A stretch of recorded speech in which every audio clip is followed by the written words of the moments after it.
They say some games aren't meant to be played, not because they're dangerous, but because they work. You've heard the stories.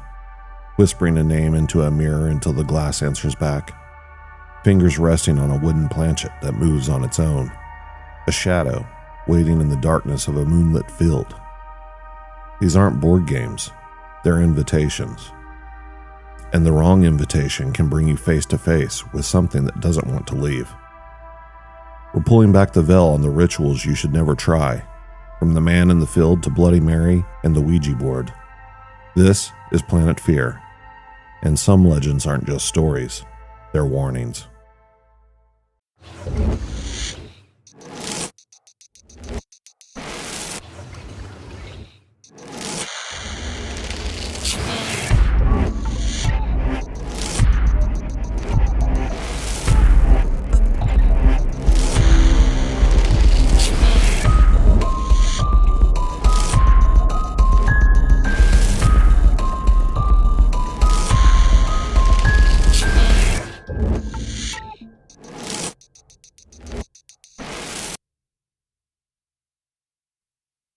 This is Planet Fear, and we have lost our Prince of Darkness.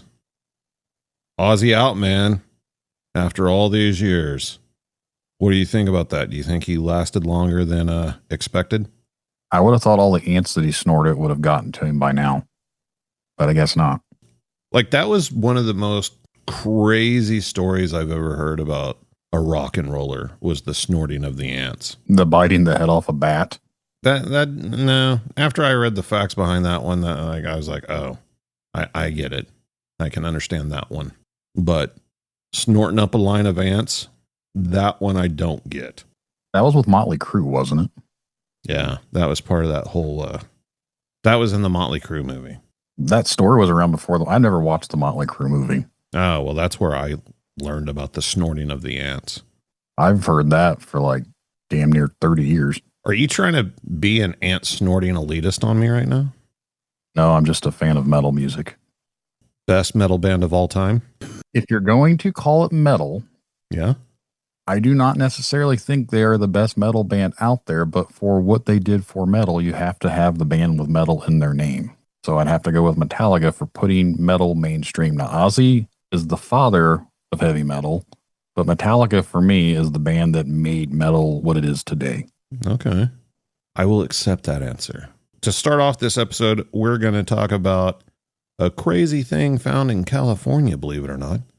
But first, if you haven't done so already, follow us on social media at Planet Fear FM on Instagram and Facebook. And if you've got a scary story you want us to read on air, email it to us at planetfearfm@gmail.com.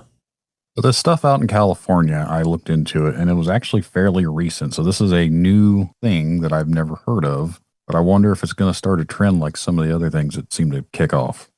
Yeah, I like to call this one Fleshy Ruxpin. So, true story, I used to have one of those as a child. I think my parents still have it somewhere. Were you scared of it? Probably. My cousin had one, but I did not.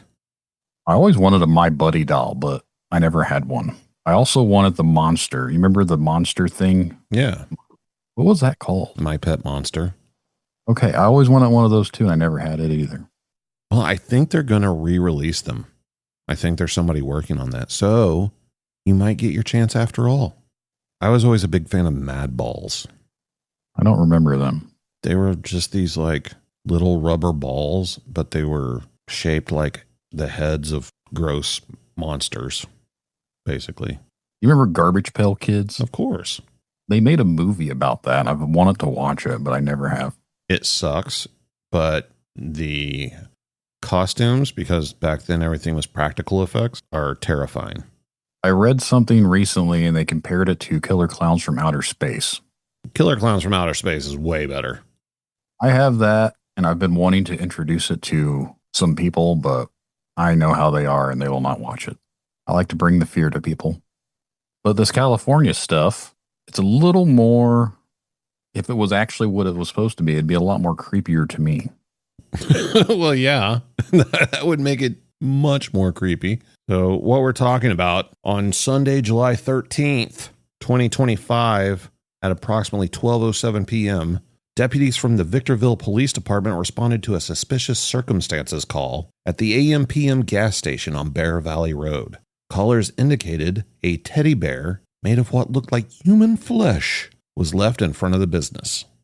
Upon arriving, deputies located the teddy bear and began their investigation. An investigator with the San Bernardino County Coroner Office responded and collected the teddy bear. It was determined that the teddy bear was not made of human flesh after all, but actually just latex. Disappointing.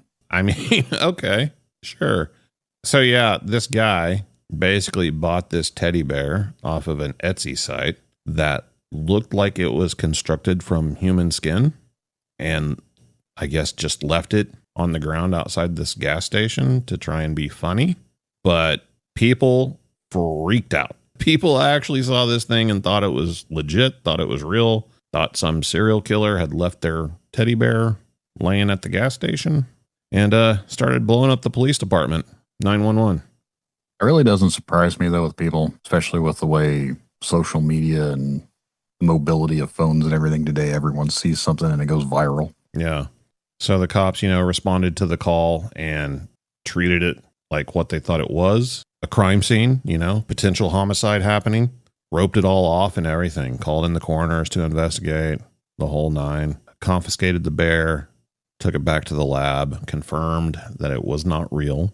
I don't know why they needed to take it back to the lab to confirm that, but I guess they just wanted to make sure, that it wasn't actually human skin and it was just a latex prop. Whereabouts in California was this? San Bernardino County. I was just wondering because my brain went to Zodiac, and I don't know why I made that connection, but I thought if it was a new serial killer, how interesting would it be instead of leaving clues for the newspapers, this person just leave different versions of people that they've made into teddy bears. What? The guy that left this teddy bear there, they actually found him and they arrested his ass. They charged him with filing a false report of an emergency and knowingly planting evidence to mimic a real crime scene, which I didn't even know was a thing. If he didn't call it in, though, how did he get arrested for that? He left that at a gas station. So he was like on camera doing it. Well, I get he left it, but where is there a law that says you can't leave something somewhere? He had no knowledge of what people were going to do, quote unquote. Well, no, he did it on purpose. Like he was trying to freak people out. That was the whole. I know, but that's like, as a defense person, that would be like, I just forgot and said it there. I didn't know. I can't help that people got scared. It wasn't my fault. I mean, that won't work. I mean, because you could use that as defense for any crime. So Hector Villanueva, age 23 of Victorville, was the one charged for the incident. The teddy bear belonged to an Etsy store called Dark Seed Creations. The guy that owns the Etsy store, Robert Kelly, makes these horror type props, I guess you would call them, novelty items, and sells them on his Etsy store. He confirmed that he had sold one to someone in Victorville like the week before. But I went and checked out the website that sells these fake human skin teddy bears. And man, oh man, that's just the tip of the iceberg. This guy makes some crazy shit. And it all looks like, made from human skin. I mean, if you want to own an item that looks like you slaughtered a bunch of people and made things out of their skin and body parts, this is the shop to go to. You said his name was Robert Kelly? Yeah. R. Kelly? Funny story. One of the items that he sells is actually a dick in a box. And yes, it looks like a severed penis inside of a box. I guess as long as it doesn't relieve itself on you. He also sells a t-shirt that has Ed Gein on it. Is it Gein or Gein? I always said Gein. Vagina. But the shirt has a picture of Ed on it, and it says, "Bitch, don't make me wear you." That's a good one. So yeah, the moral of the story is, folks, don't buy fake horror props that look like human body parts and leave them out to scare people. The fact that it was a teddy bear I think it gave it the more of a creepier vibe to it because what does teddy bears usually insinuate? Children. At least that's what I think of when you see a teddy bear. Is a little kid with a teddy bear. So I understand people's reaction is, oh no, this guy is like some crazy psychopath killing kids or something. Yeah, I sent you a picture of it. It looks like Leatherface as a teddy bear. I mean, yeah, that's pretty much what all of his stuff looks like. So what's going to go on with the arrested bear planter? They'll probably give him a slap on the wrist and dismiss the charges, if I had to guess. He's not currently in jail or anything, but he was charged, I think, just to kind of teach him a lesson because the police got pissed off because they responded to it like it's a real crime scene and wasted a lot of time. And so somebody has to pay. Someone's always got to pay, especially when the law gets involved. I mean, it probably wouldn't have been that big of a deal, but it was the fact that, of course, it made its way to social media. And once it hit social media, even after it was found out that it was just a false alarm, people were still spreading the story and getting views and everything off of it. And just it kind of took on a life of its own. There's probably still some people out there that think it was a real human flesh teddy bear. But unfortunately, this time it was not the works of a maniacal madman / woman. Don't be a copycat. Someone already did this now. Be creative. Yeah. Up your game. I want to play a game. We had that conversation earlier of, is it I want to play a game or would you like to play a game? It gets misquoted a lot. What did I say it was? Let's play a game? Something like that. I mean, everybody remembers the game part. Like they know a game is involved. Like that's the whole point. Well, this story that I found here is a new game, you want to call it a game, that apparently kids are attempting to do based off something like an urban legend. It reminds me of stuff like Bloody Mary, where you say Bloody Mary 3 times, you turn the light on, it's supposed to be in the mirror. Delicious. I've never had one because I don't like tomatoes. Oh, geez. One of those guys. I like tomato sauce, but I don't like tomatoes. Sack up, man. So this started in the late 2000s, early 2010s. An anonymous user on 4chan left a post about a ritual that would help you clear yourself of any sort of evil or spirit attachments for the rest of your life. Awesome.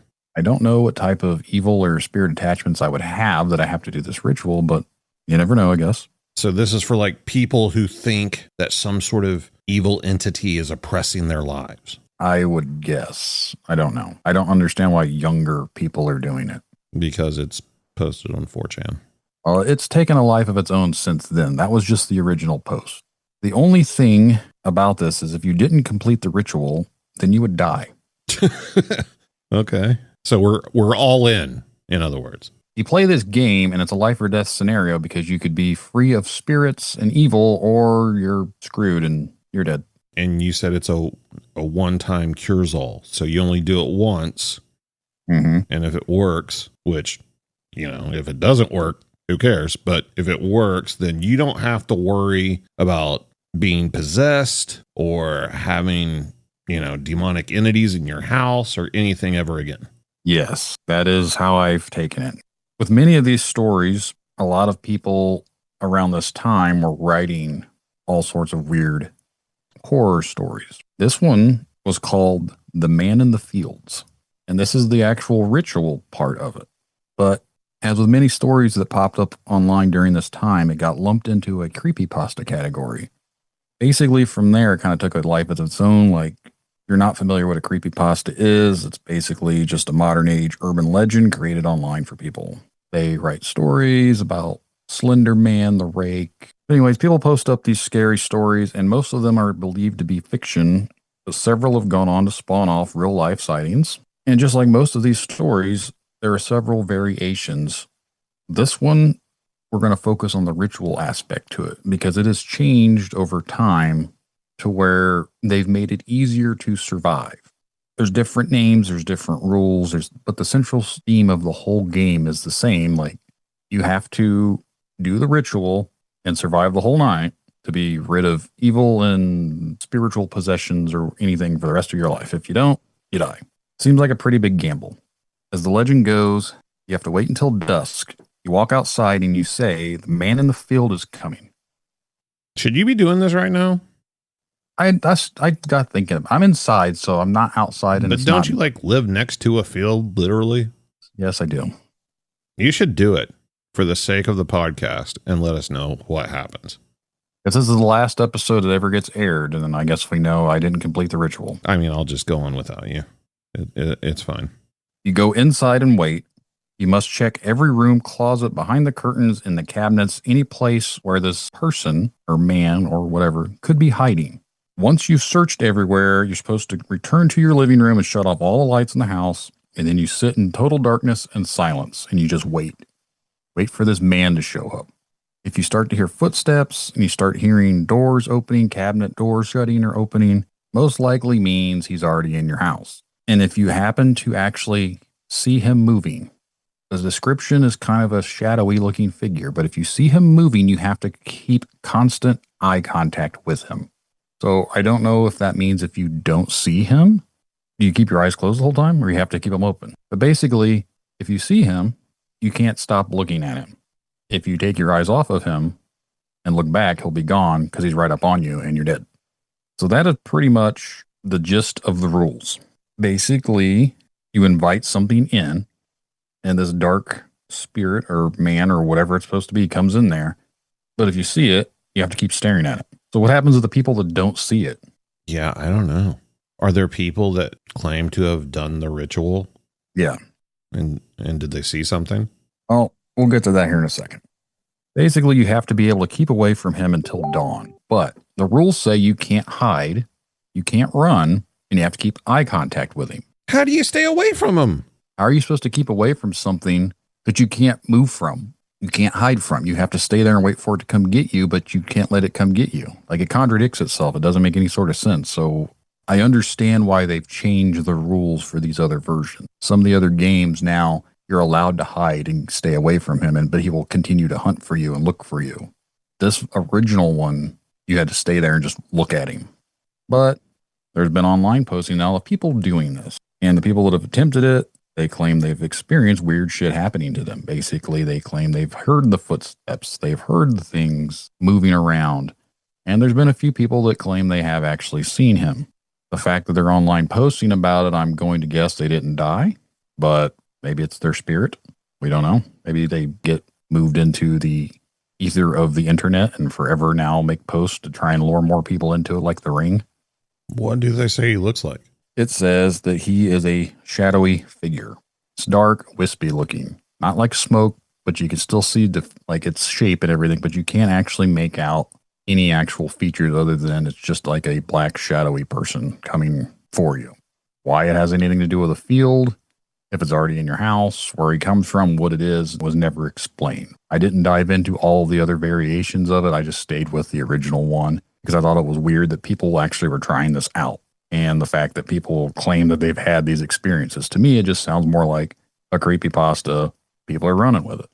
I mean, obviously, if you're in your house all night, staying awake with all the lights off, sitting in the living room in total darkness, eventually you're going to start hearing noises. You're going to hear things. You're going to see things out of the corner of your eye, and your mind's going to start playing tricks on you and messing with you a little bit. But the idea of, like you were saying, you might be inviting this thing in. I mean, what if? What if this is actually conjuring some entity and these people are actually inviting it into their home? It sounds like the ritual's what it actually is doing. You're inviting whatever this dark, shadowy, wispy figure is. And if you survive it, it protects you and gets rid of all the bad things. But what if you're actually inviting the bad thing in? Because clearly it's not good if it's coming to kill you. Did any of the people that say they did it, were any of them like actually oppressed or whatever by demons previously and it cleansed them? Did it work, or is it just something they did as kind of an insurance policy or just to see if it actually worked? Most of them were kids just trying it out because they thought it was going to be funny, and most of them got the shit scared out of them. A lot of the stories didn't actually specify why they attempted it. It was just a thing about this new game that teenagers and young people have started doing because of a game from a Fortune post about 15 years ago. Did you ever do any of that stuff as a kid? Like, did you ever do like Bloody Mary? No, but I have a video of my kids doing it, And as soon as the lights turned on, I screamed really, really loud. And so did they afterwards. There was no Mary in the mirror, though. What are some others that you could do? All of them seem like it's a ritual, like if summoning something. I mean, I think a Ouija board counts, right? Yeah, I've never messed with them either. Have you ever talked to someone? Have you ever used one? Yes. And did it respond to you? So I was a kid and I was hanging out with this girl who was probably a year or two older than me. And that was the first time I had ever heard about a Ouija board. She asked me if I had ever done a Ouija board. And I said no. And she told me what it was and asked me if I wanted to try it. So sure, let's try it. But the problem is we didn't have a Ouija board. So this is like the most scuffed version of a Ouija board you've ever heard of. And again, I was a kid. So probably this is all bullshit, but this is how I remember it. And this is how it went down. So what we did was we took a piece of paper, wrote the alphabet, wrote numbers 0 through 9, and cut them off into little squares and arranged them on the floor. It was a kitchen linoleum floor. Then the only thing we had to use was a plastic cup. So we used a plastic cup. At first, nothing. And then I'm pretty sure she started moving it because I could kind of feel it. At some point, we both took our hands off of it. Nobody's touching it. Like I said, plastic cup on a linoleum floor, face down, and the cup falls over and rolls off. This is like one of those cheap plastic cups that you get, from a restaurant or whatever. So it has a wider top than the bottom, and it was upside down on the top, and it's kind of short. So there's no way that it fell over on its own or that it blew over, and neither one of us were touching it. I don't know. I got pretty freaked out by that. But then she gets up and goes to her bedroom and leaves me in there by myself. So I start kind of getting nervous, backing away from it or whatever. I remember going to the living room and sitting on the couch and waiting for her to come back. She comes back and she says, "We have to destroy it." All dramatic like. I didn't ask any questions. I'm all for it. I mean, all we did was put it in the garbage disposal because we're kids. What are we going to do? Burn it. Yeah. So we put it in the garbage disposal. So then after we destroy it, I'm like, what happened? Because you could tell that she was shaken up. She said that a voice in her head told her to go to her room. And she went into her room, and her closet door, she had one of those double door closets that slide open. One side was partially open, and standing in her closet was a figure. It told her to off me. Now, I had her draw the figure. Again, a little kid, so I'm just all in. I believe all of it. And she draws this figure of this crazy looking, demonic looking thing with kind of a hood on, pulled up over its face mostly, clawed fingers or whatever, but she said it was solid black, but she could kind of see its face, and its face was all, I don't know how to describe it, kind of wrinkled, almost like a prune face, and it had eyes and everything. That's the way she drew it anyway, and the way that she described it. But yeah, she said that it told her to off me, and that's why she said we had to destroy it. So that was the only time that I've ever messed with one of those things. Probably for the best. I've always encouraged people not to screw around with those things. I don't know if they're real. I don't know what they can do, but I am superstitious and I don't piss with them. As a side note, so whenever I was hanging out with that girl, I was probably around the age of 12.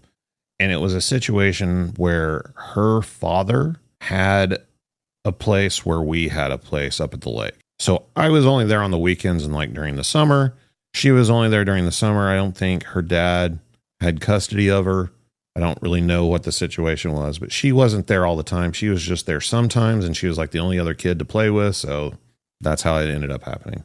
So at some point, she quits coming up there. Her dad sells his place. Never see her again. Fast forward to high school. I see her at my high school. She's a student there. I tried waving at her a couple times, but she never waved back or anything. And then a friend of mine ended up dating her. And one time, me and my cousin went over to his house. He had an apartment at this point in time. We're out of high school entirely. This is probably a couple years after high school. We go over to his apartment and she's there. And it's the first time that I've really been in a situation where I had a chance to talk to her. And I'm just like, hey, you don't remember me? She's like, no. And we hung out all the time. We used to watch movies together. This is your dad's name. This is your mom's name up here at the lake. She confirmed all that information, but she does not remember me. She does not remember hanging out with me. She doesn't remember the Ouija board. She doesn't remember any of it, according to her. And from the look on her face, I couldn't tell if she honestly didn't remember or if she remembered and didn't want to talk about it. Either way, I'm saying there's no way that she wouldn't remember me. There's no way. We hung out all the time. It was only on the weekends and during the summer. But I mean, whenever you hang out with another kid every day for like the entire summer, basically, how do they not remember you? Unless they intentionally don't want to remember. Yeah. So did something happen? I mean, I'm not trying to speculate or unpack something crazy, but it's just weird that the one person that I had that experience with who said some crazy shit, years later, whenever I see them, they either do not remember me at all or are refusing to acknowledge it. Very weird. No, that's very anticlimactic, but like I'm trying to wrap my brain around it. The only thing I can think of is she literally was traumatized by it and she's done everything she can just to block it out. Well, it's kind of crazy because the way that we actually became such close friends was because she was all into the weird shit too. She was into the paranormal stuff. She was into monsters. One of the first conversations I ever had with her was about werewolves. And I think the next conversation I had with her was about ghosts. At some point, we need to do a werewolf episode. No, for sure. We need to do like a werewolf movie tier list. That would be cool. So do you think that some of these things like Ouija boards and Bloody Mary and all these things that kids do are actually deep rooted in some sort of ritualistic thing and are actually conjuring things? Someone had to create it for some reason. And maybe because people continue to do it, we gave it a life. Is it like an egregore, what they call them? We're basically manifesting something by giving energy to who something. So you're making it by the collective thought process of other people. So now you gave something power, you gave something energy to use to manifest itself into what you think you're giving it to. Which is what a lot of people think happens with all these creepypastas and internet folklore things just like this. And I could see that being a possibility. I'm not saying that we're making the man from the fields or Slender Man or whatever, but we've given the power to something and now it's manifesting into what we think it is. It's using that interpretation to show itself to what we think it should look like. But that asks the question of what actually is it? Well, I'm not inviting the man from the fields inside my home anytime soon. I don't plan on it. He can stay out there. I have enough things in my house as it is. You're aware that I like to creep around in the bowels of Reddit. I've got posts up there where people send me stories and I find things that people claim are true and this is what happens to them and they've experienced weird things. And this comes from someone who was talking about having a strange experience in the woods. Why is it always the woods? Because they're creepy, man. I think it's because, like you said, they're creepy, but what makes them creepy? Because there's all sorts of stuff out there and you can't really see through them. It's so thick with foliage and everything else that you don't know what lurks in the woods. I used to hang out in the woods as a kid all the time. I loved hanging out in the woods. Of course, being a product of that certain generation, I had like a machete and a BB gun with me, which probably wouldn't fly too well these days.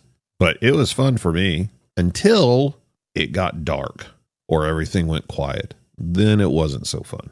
It's interesting to me that you mentioned a machete because this happens to be called Machete Man in the Woods. So this story might be about you. About to find out. This was submitted by someone named Signature Legitimate 3. Names and locations have been changed. I was with my girlfriend Katie just driving around from the park to park. Hold on. I had a girlfriend named Katie. Did you write this story? Is this really about me? Well, it gets even weirder, so we'll find out. Eventually, we stopped at a park down the road from my house. Right next to it, there's a clearing, a small grassy area bordered by dense trees. Behind the clearing runs a small river, mostly hidden unless you follow a narrow path through the trees that leads to a patch of land near the water. It's secluded, and the thick woods behind it makes it very hard to see through. Katie and I walked down to the clearing, crossed the creek, and hung out on a patch of land, and that's when I started hearing faint noises, like someone was walking behind the tree line. Katie asked if I heard it too. I nodded and told her we should probably get going. She had her weed pen with her at the time, but didn't realize that she had dropped it. Later that night, I was hanging out with my neighbor, Jaden. I hate to admit it, but I took some mushrooms. While we were talking, I brought up what had happened earlier and the fact that Katie had lost her pen. So we decided we were going to go back and look for it. By the time we got back to the park, the mushrooms were kicking in. The clearing was a little lit only by the moonlight, calm, quiet, almost peaceful. And we were messing around on the swings when we started to hear noises again. So they went back to go look for this thing, and they were ended up swinging on the swing set. Seemed like they got distracted. I mean, he's doing shrooms and looking for a vape pen in the dark. And swinging on the swings. Yeah. Brushed it off at first, thinking it was just the shrooms, until Jaden said, "Yo, do you hear that?" I did, for some reason, suggest we check it out. Jaden agreed, and we started walking toward the clearing. About 20 feet out, we heard voices again. It was like people talking. We couldn't make out the words, but it was definitely not our imagination. Then Jaden tapped me on the shoulder and pointed his flashlight at a tree. There was something written on it. It was smeared in some kind of red, dark liquid, still dripping, but we couldn't make out what it said. But I got an awful feeling from it, so we kept moving toward the river. I got an awful feeling from the words written in blood on the tree, so we kept on walking towards the river. That's what I was thinking. I was like, you idiot. As we reached the bottom of the small hill right before we crossed the creek again, the voices came back, this time just a few feet away. Jaden raised his flashlight, and two naked men were covered in what looked like blood standing there in front of us. They were holding machetes, and they let out this inhuman scream. I don't even know how to describe it other than it didn't sound like it was real. I've never been more terrified in my life. We ran back through the brush, through the trees, back to the street. I could hear them chasing us, making some weird primal guttural noises. As soon as the street lights were near the neighborhood, the sound stopped, and when we turned around, they were gone. I'm like, did they actually encounter something, or are they just tripping balls? First off, no, it wasn't me. You've never been out in the woods with somebody? Not naked and covered in blood, no. But like, yeah, dude, bad trip. They both went home, and then he said he couldn't sleep because being on mushrooms made him even more paranoid. He was all freaking out about it, so he couldn't sleep. Then the next night, he apparently went out on a date with his girlfriend, Katie. He dropped her off, and when he was on his way home, he drove past that same stretch of woods, and he saw the two men standing along the edge of the woods. The next day. The next night. So he's no longer on shrooms. No. Said they were sprinting toward the tree line, but this time they didn't disappear into the forest. They just stood there watching me. I got to my street, pulled into my driveway. My garage is packed with junk, as I always park outside. Later that night, lying in bed, listening to the rain, I started hearing noises outside my window. I peeked through the blinds just slightly, and they were out there, standing in my driveway, staring up. I tried to push the fear away, and then I got mad. I grabbed my pistol I keep in my room, and then I went outside. Old boy over here is about to start lighting up the neighborhood. Yeah, this dude's having a psychotic breakdown. Once I got outside, they were gone. They must have seen me turn onto the street, and then they followed me. That's how they found me. This was last night. I don't know what the hell is going on. I'm praying it's over. All I know is I'm never going back into those woods again. I kept replaying the night in my head, trying to convince myself it wasn't real. The mushrooms had twisted my perception that maybe the adrenaline just made everything worse than it actually was. But when I talked to Jaden, he described the same exact thing. The red writing on the tree, the two men, the screams, the chase. It wasn't just me. We both agreed not to tell anyone. Who the hell would believe us? Still, I couldn't stop thinking about it, the way they looked at me, the blood, the fact that they followed me home. So I started doing something I never thought I'd do. I started watching the woods. And every night since then, I've parked on the street instead of my driveway. From my bedroom window, I've had a clear view of the tree line just a few blocks away. And that's when I noticed something strange. 2 or 3 a.m., a light flickers deep into the trees. It's not a flashlight, it's just too still. But it doesn't move like a person walking either. It just glows, then fades out, then fades in again, then glows out, and then is pulsating. Sometimes it's red, sometimes it's white. I thought maybe it was someone camping, but who in the hell camps out there, especially in total silence? I went to the edge of the clearing with Jaden one night. We brought flashlights and knives. We were both sober this time. We didn't see the men, but something felt off. It's just dead silence until we heard a sound that made us both freeze. It was a whistle. Just 3 notes, and then it slowly drawn out. From there, something further away, the same whistle answered us back. We didn't wait to see who made it. We left. I've been hearing these whistles outside my house ever since. It always happens around the same time, always the 3 short notes. The weirdest part, I recorded it on my phone the other night and tried to play it back, but the audio was just static. There was no whistle. Whatever's going on in those woods, I think they're trying to draw people in like bait. I think they know I'm still watching for them. And that is the end. I would assume that if there was naked guys covered in blood running around with machetes, other people would report it. The only thing that seems strange is if they're both claiming to have seen the same exact thing. Usually people that are on drugs or anything like that, they're not going to have the same hallucinations, I wouldn't believe. No, there's never been a case of like mass hallucination isn't an actual thing. So I don't know how that can play into what they're claiming because, again, this could all be bullshit. Yeah, I mean, we would have to assume that this guy is telling the truth about all aspects of the story, which, if that's the case, that's crazy. I don't know how you can take someone that it openly admits to being on shrooms as credible because we know that hallucinogenics can screw with you. But again, 2 people on it and having the same thing and seeing the same thing, it just seems a little weird if that's actually true.